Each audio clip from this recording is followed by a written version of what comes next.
1 minute 2 minute এরকম কোন একটা টপ একটি চুম্বক অংশ যাকে বলা হয় একটি ঘটনার ওইগুলো পেশ করা যেতে পারে। কারণ আজকে দুঃখজনক কোনো সত্য, আজকে সারা বাংলাদেশে আমরা বিভিন্ন ফেসবুকে বিভিন্ন জায়গায় দেখি ওয়াজ নামে যেসব কিচ্ছা গল্প গুজব শুরু হয়। আল্লাহ, এই যে সময় যাচ্ছে এই সময়েরও হিসাব আল্লাহর কাছে দিতে হবে, হবে কিনা বলেন?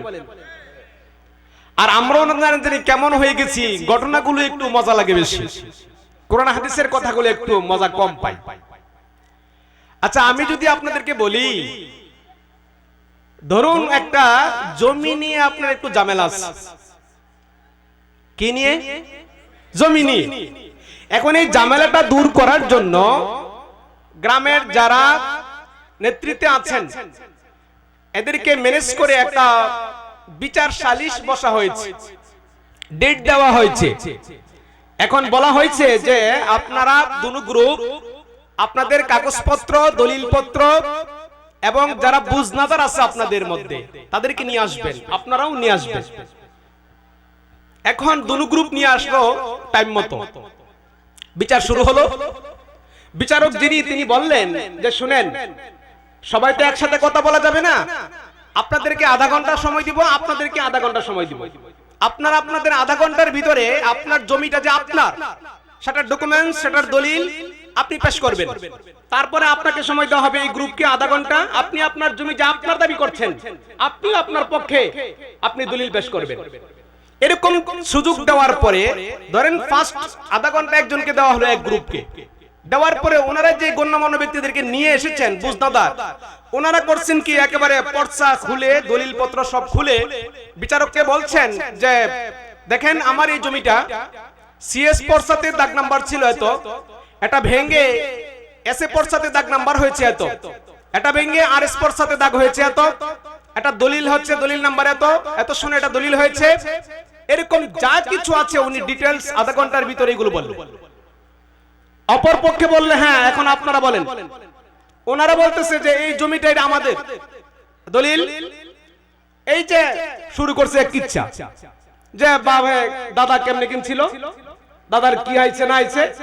উনি ওনার আধা ঘন্টার ভিতরে ওই যে পর্চার দাগ নাম্বার সিএস আরএস বিআরএস এইসব কিছু না বলে উনি শুধু ওনার বাপ দাদার কিচ্ছা কাহিনীগুলো শুনাইলেন। আচ্ছা বলেন, সর্বশেষ যখন বিচারক রায় দিবেন তখন কি সেই কিচ্ছা কাহিনীর উপর ভিত্তি করে রায় দিবেন, নাকি যিনি একেবারে দাগ নাম্বার দলিল নাম্বার সহ সবকিছু ডিটেইলস বলেছেন সে রায় পাবেন? কাগজওয়ালা পাবে। তাহলে দুনিয়ার একটু জায়গা জমিন যদি নেওয়ার জন্য সেই কাগজওয়ালা যদি পাই, গল্প গুজব বাপ দাদার সুন্দর কিচ্ছা কাহিনী বলার পরে যদি না পাই, তাহলে আপনি আমি জান্নাতে যেতে চাই। কোথায় যেতে চাই? সেই জান্নাতের দাম কি দুনিয়ার চেয়ে কম না বেশি? কেমন বেশি?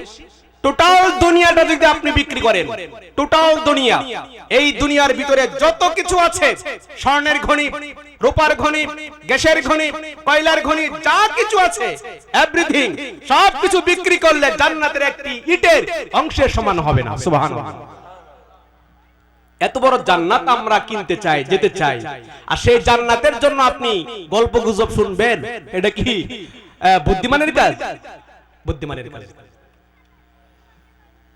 আমার ভাইরা, দুনিয়ার একটু কাগজপত্রের বিনিময়ে আপনি যদি দুনিয়ার জায়গাটা দখল করতে পারেন, গল্প গুজবে যদি কাগজের কাছে না টিকে, তাহলে কোরআন ও হাদিসের আলোচনার সামনে ওই কিচ্ছা কাহিনীর ওয়াজ দিয়ে জান্নাতে যাওয়া যাবে না।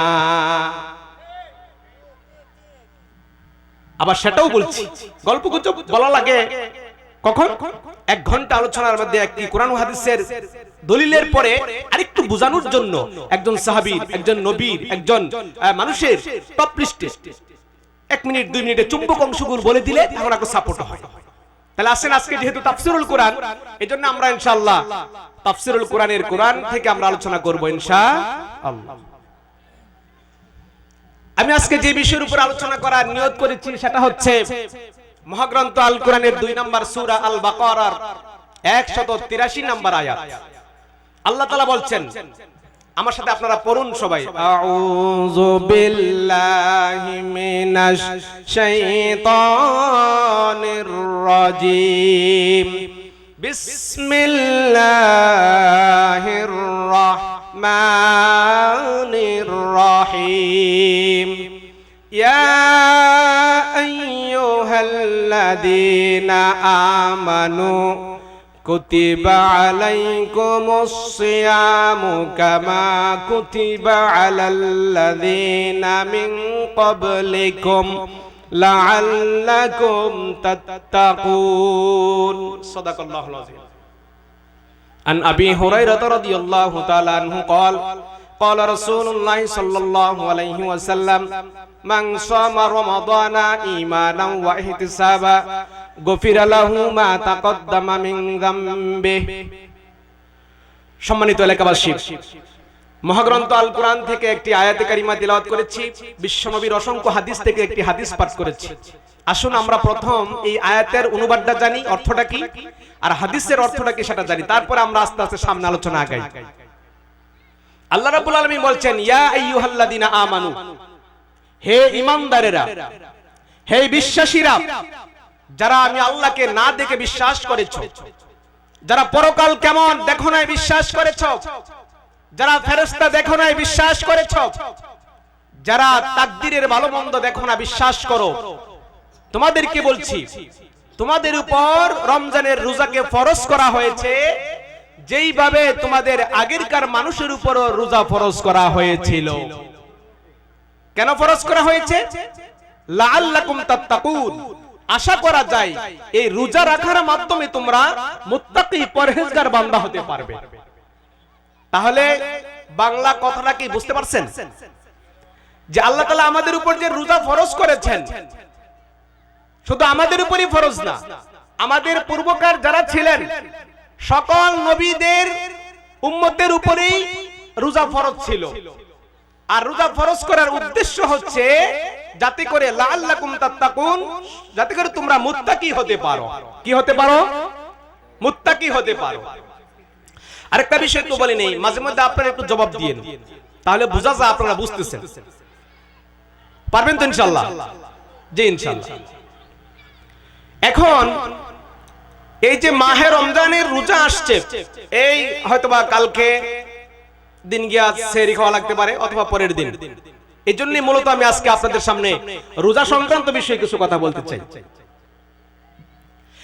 আজকের যে দিনটা শাবান মাসের 28 তারিখ, কালকে 29 তারিখ, এরকম একটি সময়ে শাবান মাসের শেষ দিকে নবী সাল্লাল্লাহু আলাইহি সাল্লাম সাহাবীদেরকে সামনে নিয়ে একটি বক্তৃতা দিয়েছিলেন। সেই বক্তৃতাটা বড় একটি হাদিস, কারণ আল্লাহ রাসূল যা বলেছেন সেগুলো কি হাদিস। ওই হাদিসটা বর্ণনা করছেন সালমান ফারসি রাহিমাহুল্লাহ রাদিয়াল্লাহু তাআলা। তিনি বলছেন, সালমান ফারসি রাদিয়াল্লাহু তাআলা বলেন যে খতবানা রাসূলুল্লাহ সাল্লাল্লাহু আলাইহি সাল্লাম, নবী করিম সাল্লাল্লাহু আলাইহি সাল্লাম আমাদের সামনে বক্তৃতা দিচ্ছিলেন ফি ইয়াউমি আখির, যে শেষ দিন মিন শাবান, শাবানের শেষ দিনে বক্তৃতা দিয়ে বলতে গিয়ে তিনি বলছিলেন, ইয়া আইয়ুহান নাস, হে মানব জাতি, কাদ আযাল্লাকুম শাহরুন আযীমুন শাহরুন মুবারাকুন, হে মানব জাতি, তোমাদের সামনে একটি বরকতময় একটি মহান মাস উপস্থিত হচ্ছে। মানে রমজান মাসের কথা তিনি বলছেন। ফিহি লাইলাতুন খায়রুম মিন আলফিশ শাহর, এই রমজান মাসে এমন একটি দিন আর রাত আছে যেই রাতে তুমি যদি ইবাদত করো 1000 বছরের চেয়েও 1000 মাসের চেয়েও বেশি সওয়াব পাওয়া যায়। সুবহানাল্লাহ। এরপর আল্লাহ রাসূল বলছেন, জাআলাল্লাহু সিয়ামাহু ফারিদাতান, এই মাসের রোজাকে আল্লাহ তাআলা তোমাদের উপর ফরজ করেছেন। ওয়া কিয়ামা লাইলাতিহি তাতাওয়ুআন, এবং এই মাসের যে তোমরা তারাবি পড়বা, দাঁড়িয়ে দাঁড়িয়ে নামাজ পড়বা, এইগুলোকে তোমাদের জন্য নফল করেছেন। তোমাদের মধ্যে যেই ব্যক্তি আল্লাহর নৈকট্য অর্জন করতে চায় সে যেন এই মাসে ইবাদত বন্দেগী করে। এরপর অংশে আল্লাহ রাসূল বলছেন, যেই ব্যক্তি অন্য মাসে একটি ফরজ আদায় করলে যে সওয়াব পেত, এই মাসে একটি নফল আদায় করলে ফরজের সম সওয়াব পাবে। আর যেই ব্যক্তি এই মাসে একটি ফরজ আদায় করবে, অন্য মাসে 70টি ফরজ আদায় করার সমান সওয়াব পাবে। সুবহানাল্লাহ। এখন আমার কথা হচ্ছে আল্লাহ রাসূল সাল্লাল্লাহু আলাইহি ওয়াসাল্লাম যে এই মাসের ফজিলত বর্ণনা করতে গিয়ে আরো অনেক ফজিলত বর্ণনা করছেন, এগুলো বলার সময় নাই, একটু আপনাদেরকে বললাম। অন্য মাসে একটা ফরজ আদায় করলে, এই মাসে একটি নফল আদায় করলে অন্য মাসে ফরজের সওয়াব পাওয়া যায়, একটু ভালো করে বুঝতে হবে। আর এই মাসে একটি ফরজ আদায় করলে অন্য মাসে 70টি ফরজ আদায়ের সমান সওয়াব পাওয়া যায়। এই মাসে এক রাত্রি ইবাদত করলে 1000 বছরের চেয়েও, 1000 মাসের চেয়েও বেশি সওয়াব পাওয়া যায়। আচ্ছা বলেন, এত সব কিছু আল্লাহ তাআলা যে মর্যাদা দিলেন, এটা কি রোজার কারণে? আমি আপনি রোজা রাখতেছি এই কারণে? এই কারণে না। এই মাসে শয়তানকে বেঁধে ফেলা হয়েছে এই কারণে? এই কারণেও না। এই মাসে বেশি বেশি করে আমরা ইবাদত করছি এই সব কারণে না। তাহলে এই মাসের ফজিলতটা আসলো কোথায় থেকে? আমার ভাইয়েরা, এই মাহে রমজানের ফজিলত কোথায় থেকে আসলো? আল্লাহ রাব্বুল আলামিন মহাগ্রন্থে আল কোরআনের আরেক জায়গায় সুন্দর করে বলে দিয়েছেন। আল্লাহ রাব্বুল আলামিন বলেন, শাহরু রমাদানাল্লাযী উনজিলা ফীহিল কুরআন হুদাল লিন-নাসি ওয়া বায়্যিনাতিম মিনাল হুদা ওয়াল ফুরকান। রমজান মাস হচ্ছে এমন একটি মাস, যে মাসের মধ্যে আমি আল্লাহ রাব্বুল আলামিন যেমন মহান, আমার একটা কিতাবও আছে তেমন মহান। সেই কিতাবের নাম হচ্ছে আল কোরআন। মাহে রমজানে আমি কোরআন অবতীর্ণ করেছি। সেই কোরআনটা হচ্ছে সত্য এবং মিথ্যার পার্থক্য করার জন্য আমি অবতীর্ণ করেছি। তাহলে রমজান মাসে কি অবতীর্ণ হয়েছে? কোরআন অবতীর্ণ হয়েছে। এই কোরআন অবতীর্ণ হওয়ার কারণেই 11টা মাসের চেয়ে রমজান মাসের ফজিলত সবচেয়ে বেশি হয়েছে, বলেন সুবহানাল্লাহ। তাহলে আমরা মাসের যে মর্যাদাটা পেয়েছি সেটা পেয়েছি এই মাসে কোরআন অবতীর্ণ হওয়ার কারণে, ঠিক কিনা বলেন? এই মাহে রমজানে 30টা দিন অথবা 29টা দিন আছে। কোন কোন বছরে 30 দিনে যায়, কোন কোন বছরে 29 দিনে যায়, ঠিক না? দেখেন, এই রমজান মাসের 30 দিন অথবা 29 দিন, 30 রাত অথবা 29 রাত, এর মধ্যে কিন্তু একটি রাতের মর্যাদা সবচেয়ে বেশি। সেটা হচ্ছে কদরের রাত্রি। সেটা কি রাত্রি? যেই কদরের রাত্রিতে এক রাত্রি ইবাদত করলে 1000 মাসের চেয়ে বেশি সওয়াব পাওয়া যায়। আচ্ছা বলেন, টোটাল রমজান মাসে যদি ফজিলত, আবার রমজানের মধ্যেও স্পেসিফিক ভাবে একটা রাত্রিকে বলা হয়েছে সবচেয়ে বেশি দামি, সেটার কারণ কি? সেটার কারণই এই কোরআনে। যেমন আল্লাহ রাব্বুল আলামিন বলেন, ইন্না আনজালনাহু ফি লাইলাতিল কদর ওয়া মা আদরাকা মা লাইলাতুল কদর লাইলাতুল কদরি খায়রুম মিন আলফিশ শাহর। নিশ্চয় আমি কদরের রাত্রিতে কোরআন অবতীর্ণ করেছি। ও আমার বিশ্ব নবী, আপনি কি জানেন নাকি কদরের রাত কি? আপনি কি জানেন? আল্লাহর রাসূলকে আল্লাহর প্রশ্ন করে বলেন, আপনি জানেন নাকি? জানবেন কিভাবে? আবার আল্লাহ উত্তর দেন, শুনে রাখেন, কদরের রাত্রি হচ্ছে খায়রুম মিন আলফিশ শাহর, এমন একটা রাত যে রাতে কোন বান্দা যদি এক রাত ইবাদত করে 1000 মাসের 24 সওয়াব আমি দিয়ে দিব। তাহলে আমরা পেলাম যে মাসের মধ্যে কোরআন অবতীর্ণ হয়েছে, 11টি মাসের মধ্যে সেই মাসের মর্যাদা বেশি হয়েছে। আবার এই মাসের ভিতরেই যে রাত্রিতে কোরআন অবতীর্ণ হয়েছে, সেই রাত্রির মর্যাদা বাকি 29 দিন অথবা যত দিনই আছে ওই দিনের চেয়ে বেশি হয়েছে, ঠিক কিনা বলেন? তাহলে এতে কি প্রমাণিত হলো? কোরআনের সাথে সম্পৃক্ত হওয়ার পরে যে মাসের মর্যাদা বাড়ে, কোরআনের সাথে সম্পৃক্ত হওয়ার পরে যে রাতের মর্যাদা বাড়ে, কোরআনের সাথে সম্পৃক্ত হওয়ার পরে মানুষের মর্যাদা বাড়বে কি বাড়বে না বলেন? আমার ভাইরা, আপনার আমার সম্পর্ক যদি কোরআনের সাথে যদি হয় তাহলে মর্যাদা বাড়বে। যেমন একটা প্রমাণ আমি আপনাদের সামনে পেশ করছি। ওই যে বললাম ওয়াজ করব, ঠিক ওয়াজের মাঝখানে চুম্বক অংশ একটি ঘটনা বলতে হবে। 1-1.5 মিনিটের ওয়াজ, 1-1.5 মিনিটের ঘটনা, বেশি না। মানুষের সাথে কোরআনের সংস্পর্শ লাগলে কিভাবে মানুষের মর্যাদা বেড়ে যায়, সেটার একটা জ্বলন্ত প্রমাণ হচ্ছে হযরত উমর ফারুক রাদিয়াল্লাহু তাআলা। উমর রাদিয়াল্লাহু আনহু উনি ছিলেন প্রাথমিক জামানায় ছিলেন উনি একজন কাফের। শুধু কাফের মানে কি ছোট কাফের না, যিনি সাহস করেছেন বিশ্ব নবীর কল্যাণ আনবেন এমন একজন কাফের ছিলেন ইসলাম গ্রহণের আগে। উনি সিদ্ধান্ত হয়েছে কে আছে সেই মুহাম্মদের কল্যাণটা এখানে নিয়ে আসতে পারবে। উমর বলবো আমি পারবো, যাও। উমর রওনা দিলেন কি উদ্দেশ্যে? নবীজির কল্যাণের জন্য। দেখেন সাহসটা কত বড়। যেতেছেন রাস্তার মধ্যে জানলেন যে কি হয়েছে, যাচ্ছি মুহাম্মদের কল্যাণতে। তুমি মুহাম্মদের কল্যাণ বা এর আগে তোমার বোন তোমার ভগ্নিপতি মুহাম্মদের উপর ঈমান এনে মুসলমান হয়ে গেছে, বলেন সুবহানাল্লাহ। ওমর রাদিয়াল্লাহু আনহু রেগে আগুন, কি কত বড় দুঃসাহস! আমি যে মুহাম্মদের কল্যাণের জন্য যাচ্ছি, আমার বোন ভগ্নিপতি ঈমান এনেছে, ওইটা পরে করব, আগে এটাই শাস্তি করে লই। এই রাস্তা থেকে বোনের বাড়ি দিকে উঠছে, বোনের বাড়িতে উঠছে আর এমন সময় বোন কোরআন তেলাওয়াত করছে ঘরের ভিতরে। বোন ভাইকে দেখে নাই। আমার ভাইয়েরা, বোন কোরআনের আয়াত পড়ছেন, তাহা মা আনজালনা আলাইকাল কুরআনা লিতাশকা। তাহা হরফুল মুকাত্তার, আল্লাহু আলাম বিমুরাদিহি বিহি।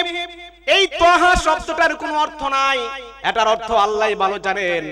তারপরে হচ্ছেন মা আনজালনা আলাইকাল কুরআনা লিতাশকা। ও আমার বিশ্বনবী, আপনার উপর আমি কুরআন অবতীর্ণ করেছি, এই কুরআন পেয়ে আপনি হতাশা হবেন না, এই কুরআন পেয়ে আপনি দুঃখ করবেন, কষ্ট করবেন সেই জন্য না, এজন্য আমি আপনাকে এই কুরআন অবতীর্ণ করি নাই। এই কথা যখন উমরের কানে শুনতেছে আর বাড়িতে উঠতেছে, ওরা তো আরবি ভাষার লোক, যার কারণে আর অনুবাদ করে বোঝানো লাগে না, এমনিতেই বুঝতেছে। তারপর ওনাকে দেখে বোন চটপট করে কোরআন শরীফ অফ করে লেছে। তখন উনি জিজ্ঞেস করেন, কি পড়ছো তুমি? কো আমি এরকম পড়ছি। পরে উনি ওখানে ওনাকে অনেক মারধর করলেন ইসলাম ছাড়ার জন্য। বোনকে মারলেন, ভগ্নিপতিকে মারলেন, মারার পরও ওনারা ইসলাম থেকে ত্যাগ করেন নাই। এরপরে বলছে যে তুমি আমাকে আরেকটু শোনাও। এরপরে বলছে যে আপনাকে শোনাবো না, আপনি গোসল করেন, পবিত্র হন, তারপরে আপনাকে আমি শোনাবো। তো যাই হোক, এরপরে শোনাচ্ছে, শোনানোর পরে ওনার মন পরিবর্তন হয়ে গেছে। উনি এখন রওনা দিয়েছে বিশ্বনবীর কাছে, মনে মনে সিদ্ধান্ত নিল বিশ্বনবীর কাছে এখন কল্যাণ নয় বরং ইসলাম গ্রহণ করব। বলেন সুবহানাল্লাহ। আমার ভাইরা, ওমর রাদিয়াল্লাহু তাআলা আনহু নবীজির কাছে যাচ্ছেন আর নবীজি সাহাবীদেরকে নিয়ে বসা। দেখা যায় সেই দূরে উমর আসছে লাঙ্গা তলোয়ার নিয়ে, সাহাবীরা দেখে প্রস্তুত, ওনারাও রেডি। বলা যায় না উমর কি আক্রমণ করে কিনা, প্রতিহত করতে হবে, এজন্য সাহাবীরাও প্রস্তুতি নিচ্ছেন। আল্লাহ রাসূল বললেন, সাহাবীরা থামো থামো থামো, তোমরা প্রস্তুতি নিও না। না হুজুর, এই যে উমর দেখা যায়, বলা যায় না কি উদ্দেশ্যে, থামো। আল্লাহ রাসূল থামিয়ে দিলেন। থামিয়ে দেওয়ার পরে উমর যখন আসতেছেন, আসার পরে যখন আসলো, আসার পরে কি করলেন? পট পরিবর্তন। উমর রাদিয়াল্লাহু তাআলা আনহু তলোয়ারটাকে রাসূল করিম সাল্লাল্লাহু আলাইহি সাল্লামের সামনে রেখে দিয়ে, কদম মুবারকে রেখে দিয়ে বললেন, হুজুর আসছিলাম আপনার কল্যাণ নেওয়ার জন্য, কিন্তু মাঝখানে এরকম ঘটনা ঘটছে, আমার মন পরিবর্তন হয়ে গেছে কোরআন শুনে। এখন আপনার কল্যাণ তো দূরের কথা, আপনি আমাকে কালিমা পড়িয়ে মুসলমান বানান। মুসলমান হয়ে যাওয়ার পরে উমর বলছে, হুজুর আজকে থেকে ইসলামের দাওয়াত হবে প্রকাশ্যে। কিসে? আযান হবে প্রকাশ্যে। এখন থেকে আর কোনো গোপন চলবে না। দেখতে চাই আমি এই মক্কার জমিনে কে আছে। আমি উমরের সামনে কোন স্ত্রী আছে তার স্বামীকে হারাইতে চাই, কোন মা আছে তার সন্তানকে হারাইতে চাই, আমি উমর দেখব। আজকে থেকে সবকিছু হবে প্রকাশ্যে। সুবহানাল্লাহ বলেন।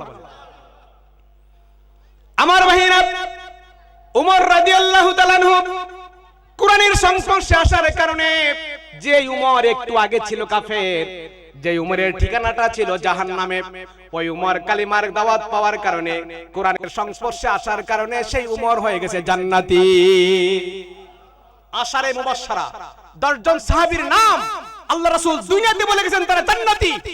10 জন সাহাবীদেরকে আল্লাহ রাসূল বলেছেন এই 10 জন হচ্ছে জান্নাতি, দুনিয়াতে তারা সার্টিফিকেট প্রাপ্ত। সুবহানাল্লাহ।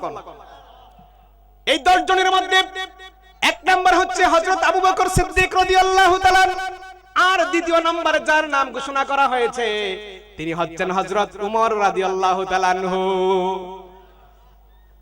তাহলে কি উমরের মর্যাদা কি বাড়ছে না কমছে? কোরআনের সংস্পর্শে আসার কারণে নাকি? শুধু তাই না, বিশ্বনবী বলেছেন হাদিসে যে আমার পরে কোনো নবী আসবে না, লাউ কানা বাদে নবিয়্যুন, আমার পরে যদি কোনো নবী আসতো লাকানা উমর। হে পৃথিবীর মানুষ জেনে রাখো, আমি খাতামুন নবিয়্যিন, আমার পরে কোনো নবী পৃথিবীতে আসবে না। কিন্তু যদি আসতো আমার আল্লাহ যদি আমার পরে কোনো নবী পাঠাইতেন, সেই নবী হতো হযরতে উমর। মর্যাদা দেখছেন? কোথায় ছিল জিরো, কোরআনের সংস্পর্শে এসে হয়ে গেছেন তিনি হিরো। সুবহানাল্লাহ কোন। আমার ভাইরা, শুধু তাই না, একটি কাপড়ও যদি কোরআনের সাথে সম্পর্ক রাখে তাহলে কাপড়ের দামটাও বাড়ে। আপনাদের আমাদের শরীরে যে কাপড় আছে 200 টাকা, 250 টাকা, 500 টাকা, 700 টাকা দামের গজের কাপড়, ঠিক না বলেন? আর কোরআনের জন্য যে গিলাফটা আমরা বানাই সেই চাদরটা মাত্র 40 টাকা 50 টাকা দামের গজের কাপড়, ঠিক না? কিন্তু আমার আপনার এই জামাটা যদি এখানে কাদার মধ্যে পড়ে থাকে আর একটা কোরআনের চাদর যদি পরে থাকে, কোন মুসলমান মাত্র রাস্তা দিয়ে হেঁটে যাওয়ার পরে যদি নজরই পড়ে যে এখানে পায়জামা পরে আছে আর একটা কোরআনের গিলাফ পরে আছে, আচ্ছা বলেন তো দেখি, মুসলমান ব্যক্তি অন্তর থেকে শ্রদ্ধার সাথে কোনটাকে শ্রদ্ধা করবে, পায়জামা পাঞ্জাবিকে নাকি কোরআনের চাদরকে?